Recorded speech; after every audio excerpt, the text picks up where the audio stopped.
E aí pessoal, tudo bem? Bom, vamos falar um pouquinho sobre Property Placeholder e Pool de conexões. A primeira parte desse vídeo, então, eu vou falar sobre Property Placeholder. Property Placeholder é uma funcionalidade do Spring que me permite separar os arquivos dentro do Spring. A gente separa esses arquivos para injetar alguns valores que não são interessantes de manter junto com a definição dos bins e demais configurações do Spring. O que normalmente eu gosto de separar? O que normalmente eu quero separar são algumas informações que não são interessantes ficarem visíveis a todo mundo. Todo mundo, nesse caso, são os desenvolvedores. Os desenvolvedores normalmente eles não devem ter acesso a informações mais avançadas e de mais segurança em relação ao banco de dados, por exemplo.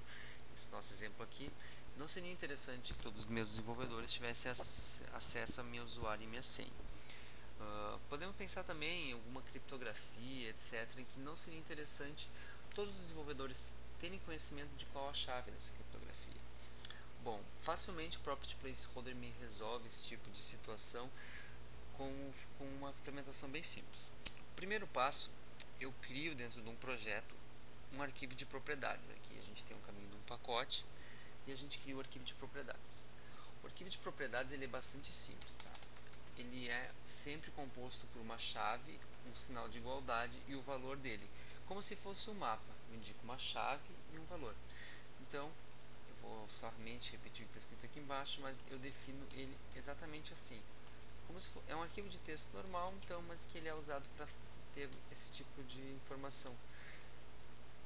Ok? Então, olha só. Dentro do properties aqui, eu defini uma chave chamada usuário e o seu valor é fora. Uma chave chamada senha e o seu valor também é fora. Uma chave chamada URL e o seu valor é esse aqui. E o driver também está aqui embaixo.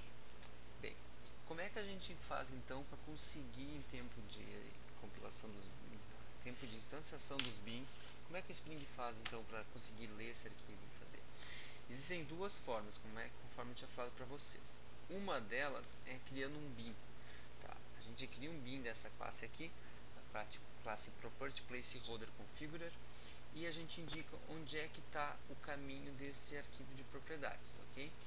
Mas então, nas últimas versões de Spring, se não me engano, a partir do 2.5, a gente pode simplesmente definir essa tag de contexto aqui, que é context property placeholder, e eu indico aqui o caminho.